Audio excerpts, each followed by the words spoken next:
ज्ञान की आधार भूमि भगवान ही है। जितने भी ज्ञान योग हैं और जितने भी प्रकार का ज्ञान है,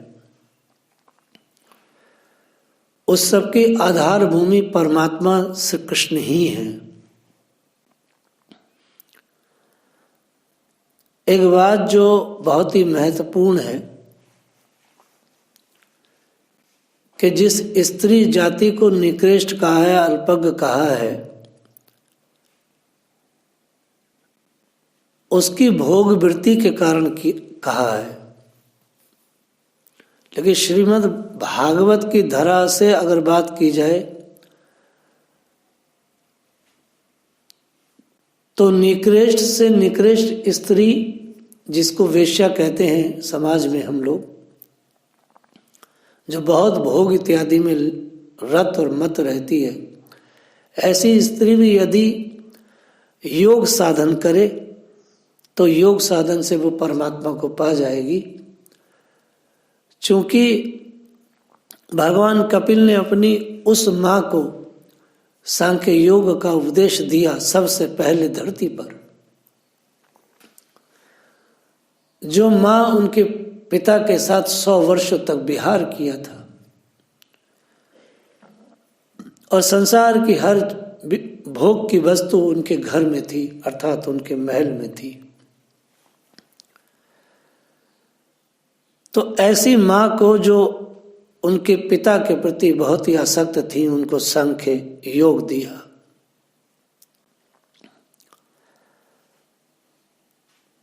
विश्वम युगान्ते बट पत्रम एकहा शेते इस माया शिशुंग अग्रहपानः। माँ देवहूति ने परमात्मा श्री कपिल का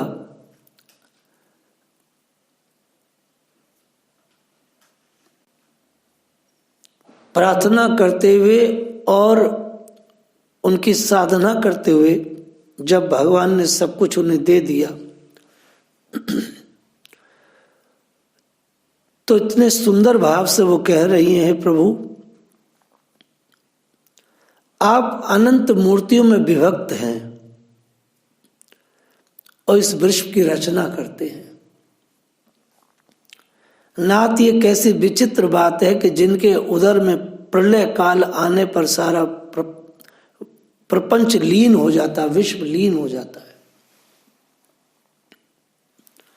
जो कल्पांत में मायामय बालक का रूप धारण कर अपने चरण का अंगूठा चूसते हुए अकेले ही बट वृक्ष के पत्ते पर शयन करते हैं। विश्वम युगान्ते बट पत्र एकहा माया शिशुर अग्रहपाना। माया का बालक बन करके आप प्रभु अपना अंगूठा चूसते हो। उन्हीं ठाकुर जी को मैंने अपने घर में धारण किया, ये बात मैंने कल भी बोली थी।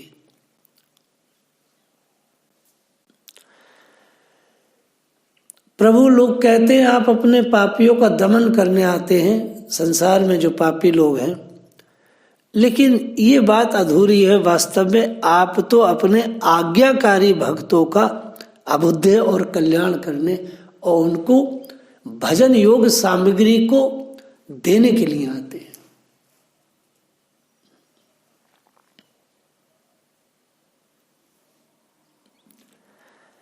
कपिल अवतार मुमुक्षुओं के ज्ञान मार्ग को दिखाने के लिए हुआ है। कृता पुनस्ते भगवन दर्शनाथ। भगवान का नाम, भगवान का कीर्तन भूले भटके भी यदि हम लेते हैं और उनको लगातार, आपने देखा होगा भारत भूमि में, और भारत भूमि में जन्मे सनातनियों की एक बहुत खास विशेषता है जो उनके डीएनए में है। आप देखे होंगे बाजार में, गांव में, हाट में, ट्रेनों में, बसों में सफर करते हुए, चलते फिरते हुए भी, कि स्कूटर, मोटरसाइकिल, साइकिल, जब भी व्यक्ति कहीं जा रहा है या आ रहा होता है, रास्ते में कोई देव स्थान मिलता है, पीपल, बट इत्यादि मिलता है, तो स्वभाव से सारे सनातनी स्वभाव से बंधन करते हैं, और इस प्रकार से पूरे दिन में व्यक्ति 10, 20, 50 बंधन कर लेता है स्वभाव से।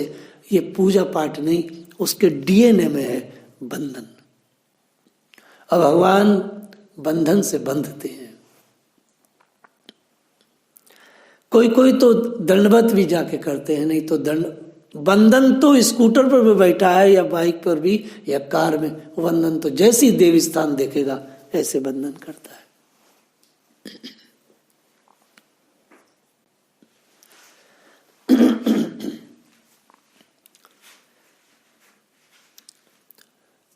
माता जी ने स्तुति किया,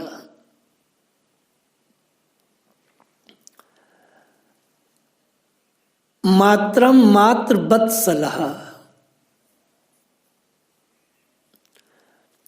शब्द आता है, मैत्री जी कह रहे हैं मात्रम मात्र वत्सलः, मात्र वत्सल, पितृ वत्सल, भक्त वत्सल, दीन वत्सल, कितने नाम है भगवान के।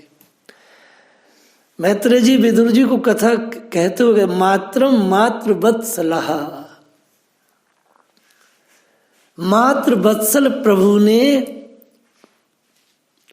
माता जी की स्तुति को स्वीकार किया। गदगद हो गए ठाकुर जी, पिघल गए। भगवान ने बड़ी गंभीर वाणी से कहा,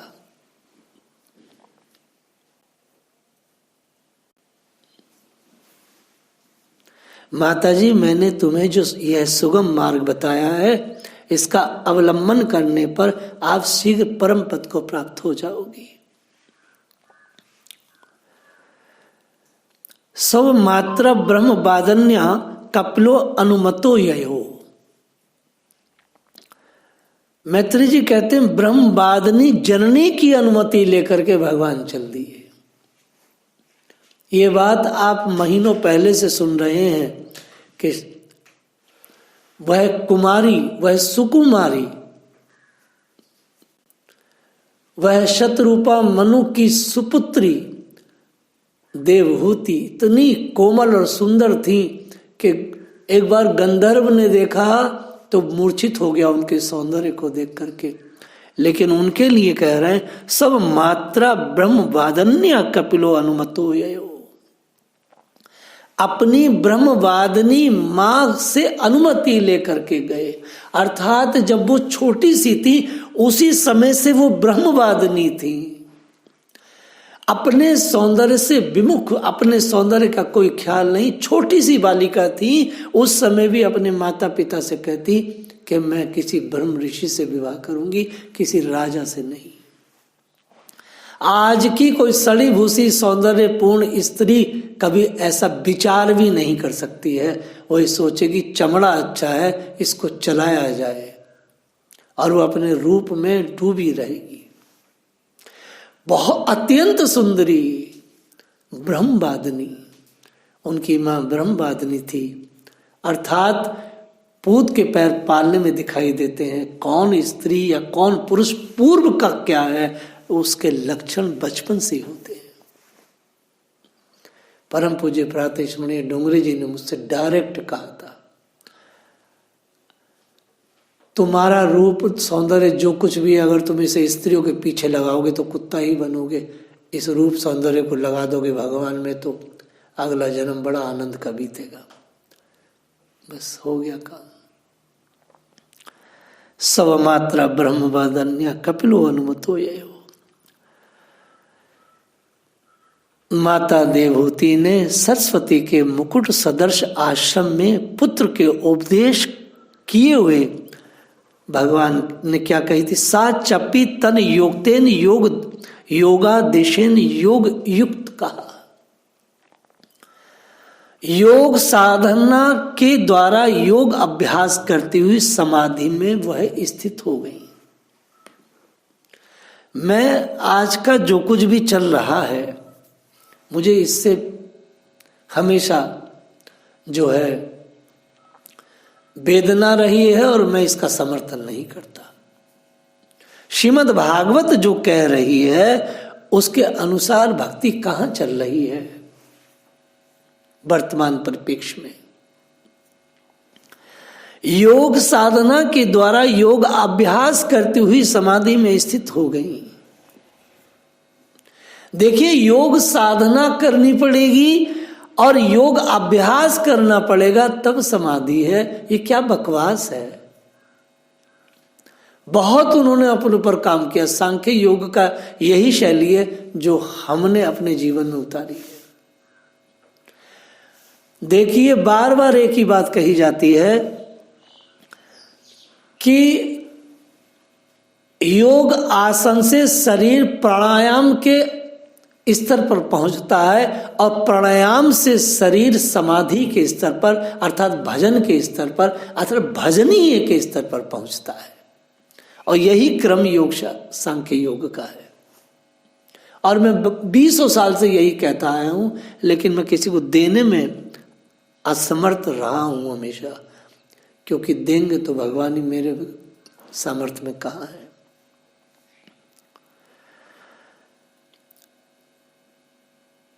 माता देवहूति ने प्रजापति कर्दम के तप और योग बल से प्राप्त अद्भुत महल, अद्भुत ऐश्वर्य जो था वहां, जो आश्रम नहीं था वो तो पूरा महल था। जिस गृहस्थ सुख के लिए देवता तरसते थे उसे त्याग दिया। कैसे त्यागा आप देखिएगा। वहां से निकली नहीं, वो वही है। वो कितना सुंदर था। सुकोमल शैयाएं थी, हाथी दांतों के पलंग, स्वर्ण पात्रों के सोने के सिंहासन, मकरत मणि भीतों रत्नों की बनी हुई रमणी मूर्तियों सहित मणि में दीपक जगमा रहे थे। जिस आश्रम में, जिस महल में छोड़ दिए। और क्या क्या किया उन्होंने। कमल गंध से सुवासित बावलियों में जो कंदर्व जी के साथ लाड़ प्यार के साथ जो उसमें कीड़ा करती थी उसे त्याग दिया। जो स्वयं का उनका उद्यान था, जिसे गृह उद्यान कहते, उसकी ममता त्याग दी, इस बगीचा। लेकिन एक बात बड़ी कष्ट में थी, पुत्र विश्लेषणा अतुरहा। वो सब कुछ त्यागती चली गई एक पल के अंदर, लेकिन एक चीज बहुत कष्ट की थी। पुत्र वियोग से व्याकुल होने के कारण उनका मुख कुछ उदास था। पति वनगमन हो गए थे और पुत्र भी चला गया। बस मां को थोड़ा ये कष्ट था। कैसे कष्ट था। वत्से गौरवे वत्सलाहा, जैसे गाय का मासूम बच्चा अपनी मां से बिछुड़ जाए, इस प्रकार से मां देवहूति को कष्ट था।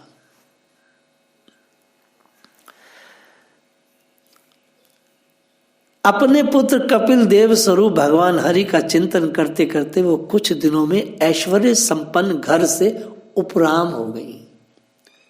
इस तरह से योग साधन किया उन्होंने। आप बहुत ध्यान से सुने।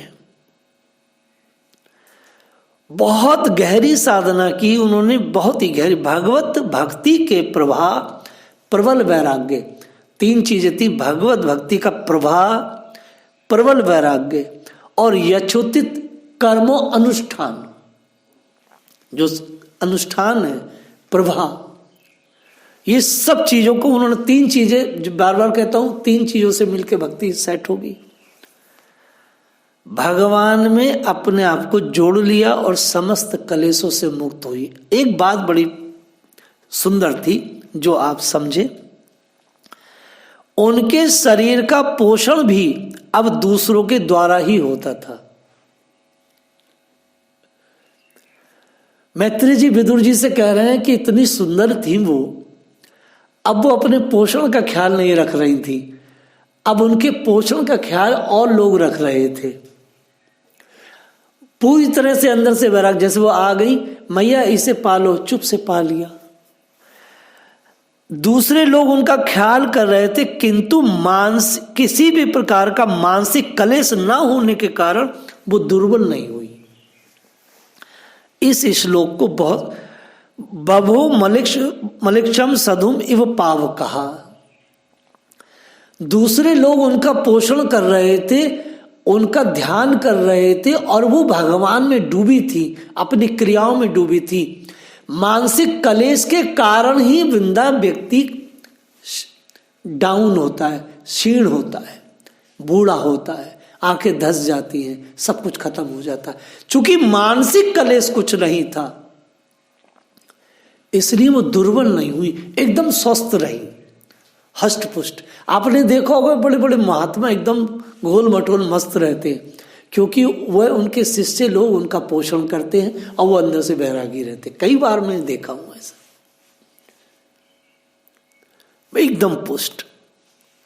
लेकिन एक बात थी, उनका तेज बड़ा निखरा हुआ था, एकदम अग्नि की तरह वो प्रज्वलित थी, प्रकाशमान थी। और निरंतर भगवान के चित्त में लगी हुई। तपो योग में शरीर की कुछ भी सुधि न थी। क्या बात! स्वांग तपो योग में मुक्त केशम गता वरम देवगुप्तम न बुबुदे वासुदेव प्रविष्ट धी। अपने शरीर के सौंदर्य का, अपने शरीर का कोई ख्याल नहीं, लेकिन एक बात जो सबसे बड़ी थी, वो क्या थी? तपों में शरीर की कोई सुधि तो थी नहीं, लेकिन एक जो थी, मुक्त केशम गतांबरम, केवल प्रारब्ध ही उनकी रक्षा कर रहा था। इसे समझ लीजिए बात को। आप कितना कुछ खा लें, पी लें, बढ़िया रह लें, गर्म पानी से नहा लें, ठंडे से नहा लें, कैसा कुछ कर लें, ठीक है कि वो चीजें जरूरी हैं, शरीर उस स्थिति में नहीं है कलिकाल का, लेकिन जो शास्त्र कह रहा है, केवल प्रारब्ध ही उनकी रक्षा कर रहा था। माता देवहूति की रक्षा वो सब व्यवस्थाएं नहीं कर रही थी, प्रारब्ध कर रहा था।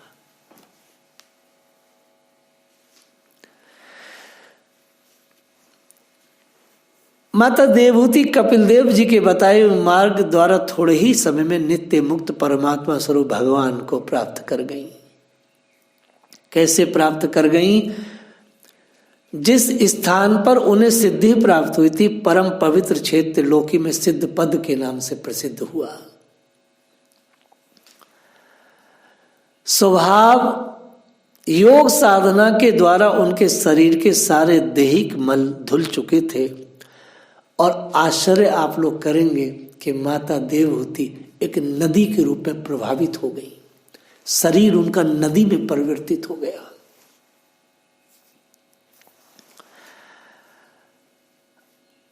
जो सिद्धगण से सेवित और सब प्रकार की सिद्धि देने वाली बनी, वह नदी जो है, महायोगी भगवान कपिल जी की माता की आज्ञा लेकर पिता के आश्रम से ईशान कोण को गए थे। वो तो मैं कई बार बोल ही चुका।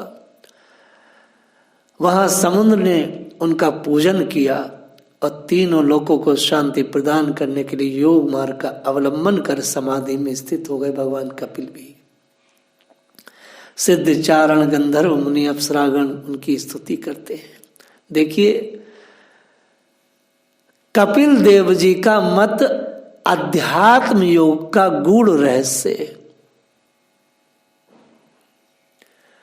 ये कहने सुनने से समझ में नहीं आता है। आप समझ लो भगवान कपिल जी से अपना योग देना चाहें, और श्रद्धावान लभते ज्ञानम, जो श्रद्धा से भगवान के सांख्य योग को श्रवण करे, उस पर काम करे, तो उसके शरीर में छा सकता है। अभी मैंने एक शब्द बोला था इससे पहले कि माँ देवहूति का शरीर जब छूटा तो वो नदी के रूप में परिवर्तित हो गया।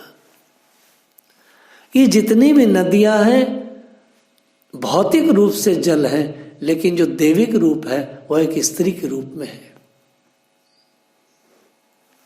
नदी स्त्री जाती है। शास्त्र में कहा गया है नदियों में स्नान सिर्फ 3 मिनट करना चाहिए।